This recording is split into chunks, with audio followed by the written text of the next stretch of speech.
Hello and welcome to this episode. It's number 8, I think, Simon, isn't it, of the LinkedIn Safari? It is exactly number 8. Great. So that's Simon Chappuzeau in South Africa, me, Jim James, here in the UK. And we're on a journey to improve my LinkedIn performance as I try and market the book, The Unnoticed Entrepreneur. And Simon, as the LinkedIn maestro extraordinaire, has helped me to get into shape. Simon, what are we going to cover today? Well, let's start with good news, and then after that, we're gonna look into your previous 2 slideshows that you did, and then we're gonna talk about how to post better. Okay, so first, I suppose if we look here at my LinkedIn, in fact, my impressions have gone down in the last 7 days, but my followers have gone up. And so, and I've actually got now 11,100. So it's actually gone up quite measurably. I was under 11,000 before we started all of this. And so happy with that, very happy with that. And in terms of, let's look at my impressions, I've actually gone down the last 7 days, but I think also because I haven't posted as much, but the number of people looking at me has increased and the search appearance has definitely gone up. And apart from anything else, of course, I spent a lot less time. And look, that's interesting, isn't it, Simon? Look, we can see here, wow, impressions have gone up on Tuesday. So whilst my impressions went down, it's a little bit misleading as a statistic, isn't it? Because if we look at the last, 28 days, I'm sure that I have been going and getting better. So 20,000 impressions. Oh, still 49 down, but I've had a couple of really nice big spikes.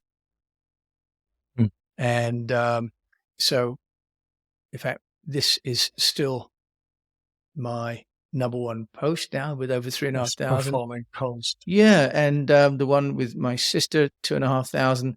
So I'm definitely getting also much more engagement than I was getting before, Simon. So that's the other big issue, because before I was getting next to no engagements whatsoever, and now we're getting much higher engagements. Look at that with Shelley's at 70, 25, 98. Wow, I wasn't really getting kind of any engagements before this, and even our LinkedIn, we're getting some engagements there. So yeah, I mean, compared to where you were when we started, where you sort of averaged between 0 and 1 and 2, we have 10x that in terms of engagement. Yeah, so I'm spending less time and getting much more engagement with the posts that I'm doing, and more impressions. That's good. Net. So the ROI on this is fantastic. And one little comment on the impressions and engagements. I mean, impressions is some sort of a vanity metric. It's good to keep an eye on that, but it's not all. And I think in your case, coming from ground zero in terms of the engagement, seeing where you are now with 10 likes on average, I think that's a huge win. And it's an important win because it shows that you are in the process of building relationships with people. I mean, it's nice to have impressions, but if there's sort of no engagement, it doesn't mean people really sort of want to engage with you. But now seeing 10 people like you post, you see who they are. And as a strategy long-term, you can also send a connection request or thank them if you're already connected. And that helps to cement bonds that you don't have with pure impressions. Yeah, no, absolutely. And it's, as we've learned, it is value over volume, and as Dina Kalkovic said, it's really about getting authority, not followers, as she said on my podcast. That's so that's nicely put. You should do a post about that, but that's another story. I've got lots of posts to do. I've got more posts to do than I've got time to do them, but that's a nice problem to have, isn't it? It is. Okay, let's get started. I said that we're going to look at your slideshows, and what I want to do here is to share the development that you've done, because I think you've done a tremendous development here. Slideshows are great because they give you great reach. They are interactive, and LinkedIn rewards people who get engagement and are interactive. So that's why we love slideshows. Having said that, they always are more work to put together. I acknowledge that.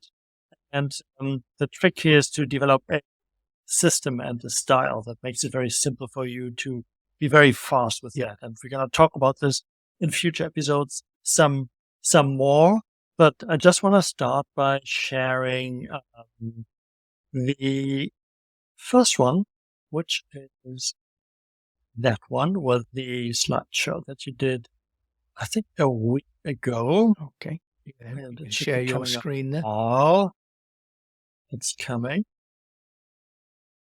So do you see it now? No, don't see that yet, Simon. Yet. Oh.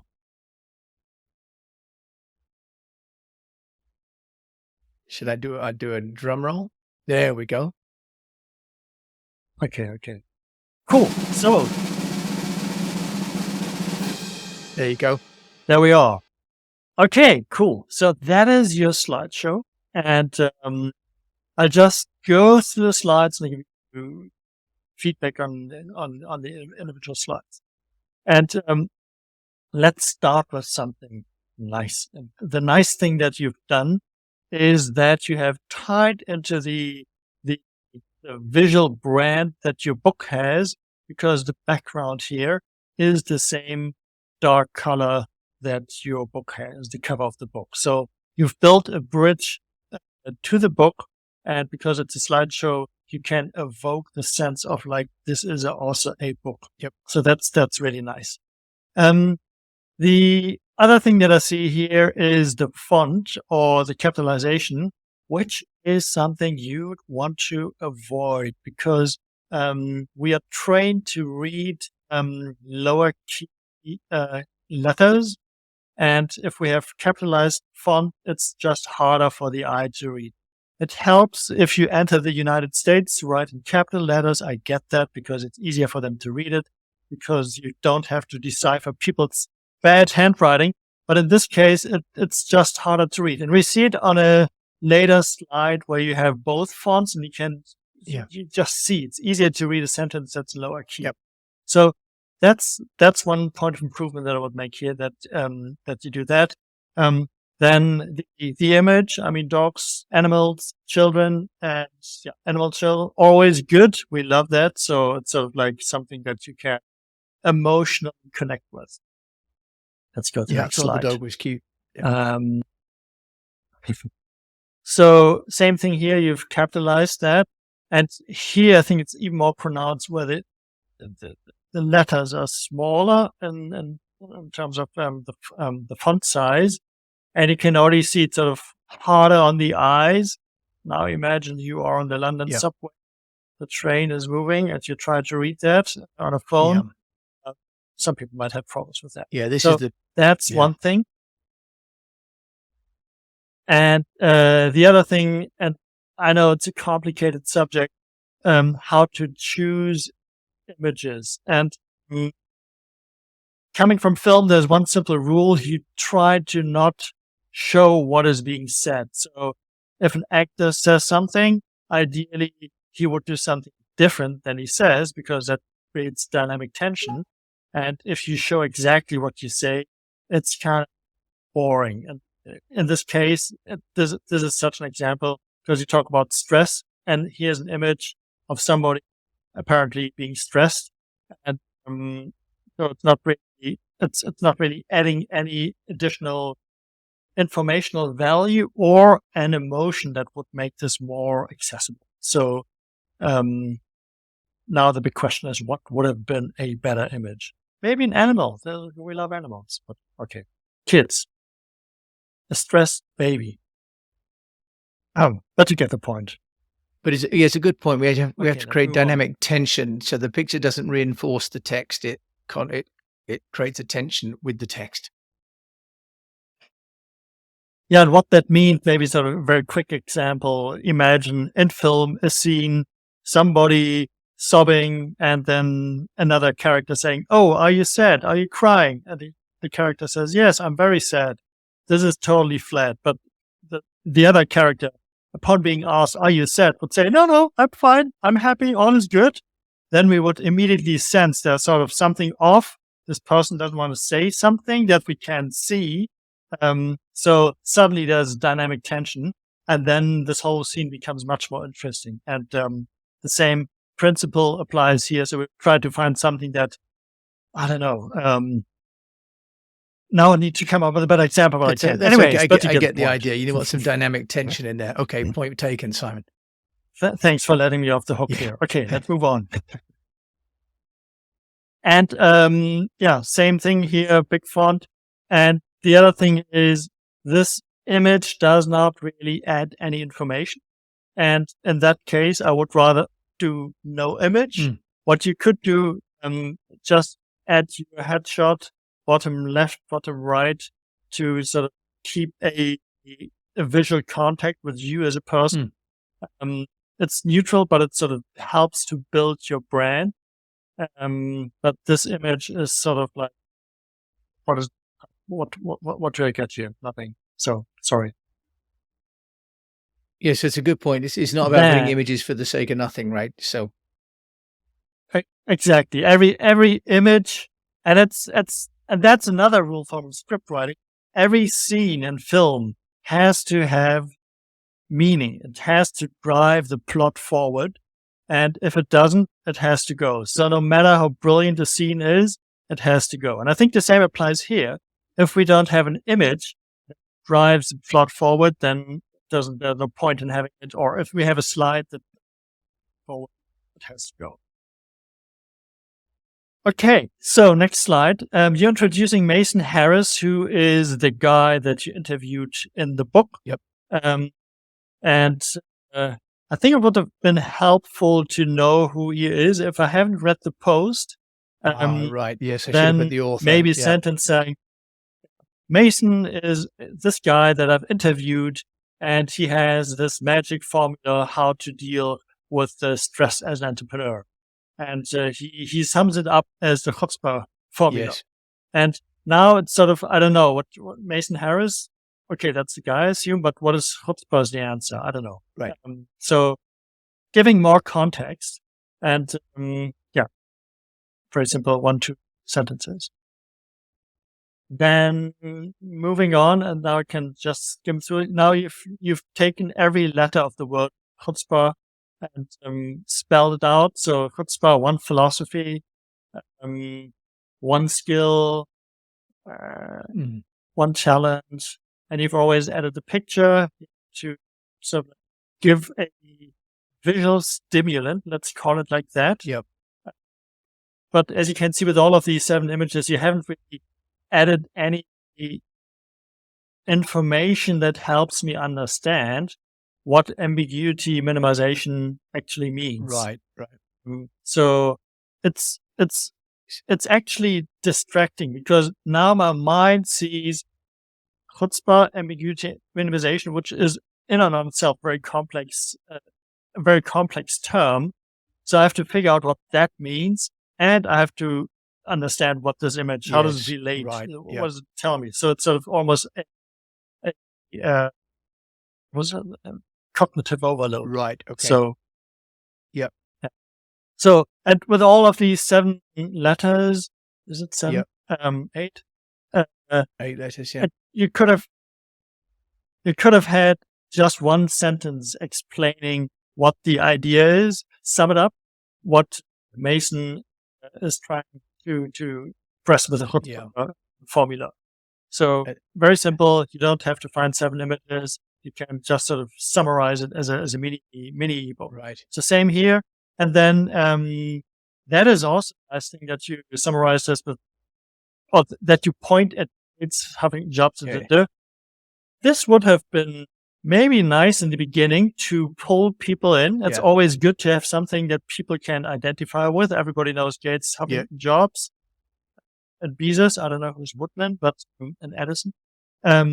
So dropping names always helps to pull people in because it's easy to identify Yes. and then sort of get curious. So that one thing. And the other thing that I said in the beginning, here you can see the difference between capitalized Yes. writing and lower key writing. And you can see that the bottom one it's just easier. I mean, it's a very subjective statement, But no, but you're I right. think everybody who's seeing this agrees it is easier to read, Yeah, no doubt the about it. Bebas New is only available in caps, and so I've used it as a headline, like in advertising. But that's not right for this setting. So Yeah, nice, sort of like good statement. Don't stress yourself out. And the other thing that you do very smartly, and it's been proven statistically, that having a shot of yourself on the last slide of the slideshow actually increases conversion rates, and helps people again to connect with you. One thing, I think this font here is pretty small. yes, Coming back to the being on the phone on the and the phone, London the subway, readabilities. I would probably struggle reading that. Yes, there's a minimum And font maybe I need size, I should think. glasses. Yeah, that's a good point. Yeah, no, Maybe I need no. I glasses, have but yeah. a couple of pairs of glasses, this one and this one. So I had to get different colors so I could tell which one was for the computer. Okay, Simon, that's great. So some good learnings there. Keeping an eye on the time. We've got 16 minutes on the clock so far. So Exactly. what do we do Let's next? race through. Yeah, so now we got to look at the slideshow. Does it show? I switch the tab. Does it come through?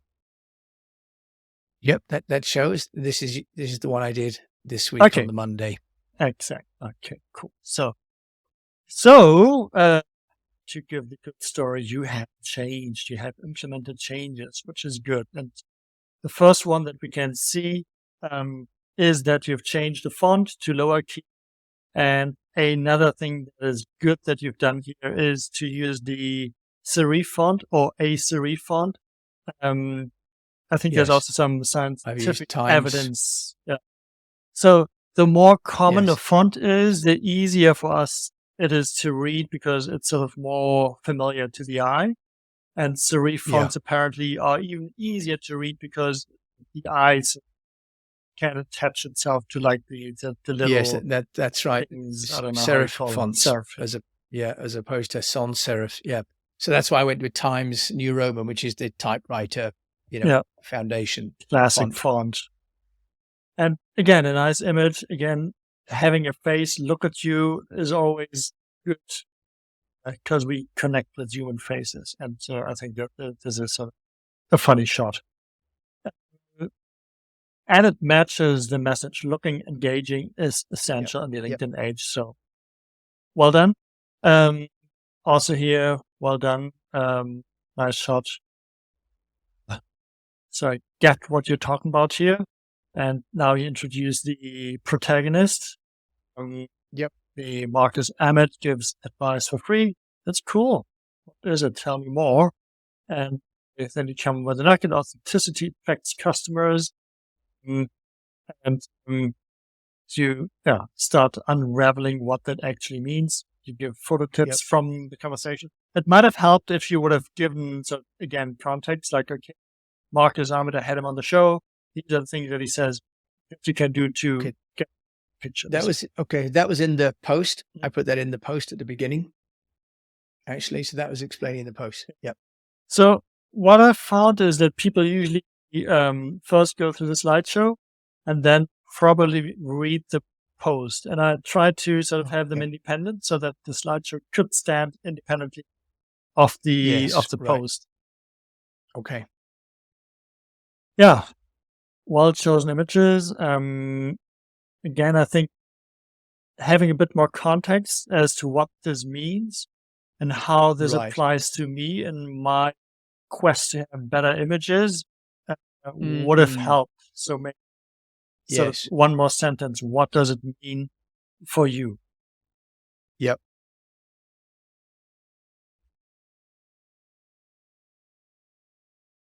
It's always almost self-evident. And actually, that's Nick Hems, who I should have actually given a credit to because he's in the book as well. Okay. And then this point here, your personal brand is in the eye of the beholder. So I should have given a shout out to Nick. I realized afterwards. And then the point here was that someone will Google you and they're going to find pictures of you. Okay. So I was probably a little bit cryptic with that. The personal brand is in the eye of the beholder, Yeah. but that was the point, right?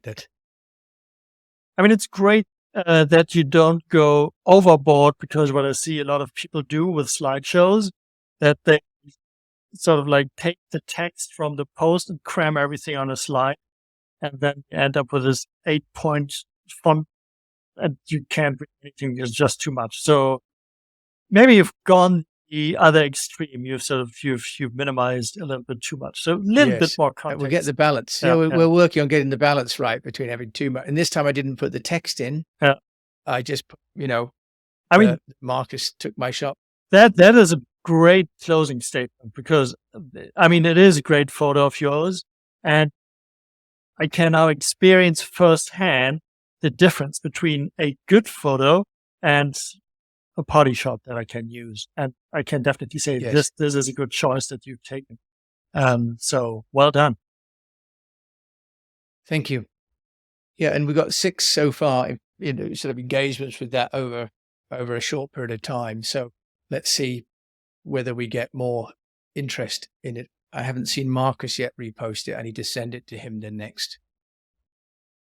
Yeah, that on the engagement note, I think what we will see, and I have to ask you for some patience here, because you've introduced a completely new format on your profile. So the few people that come and engage with you sort of have to embrace that, and they have to form the habit of, they have to form an expectation, and they get into the habit of wanting to follow you. And right. I think I shared a couple of examples with a guy who does the speech analysis in German, and he's a very consistent poster. Every Monday he has one analysis, and now he has like in the high 3-digit likes every week. He does nothing else, just this one slideshow, but he has conditioned his audience to expect this one drop of wisdom every week. And that is something that we have to do with you now.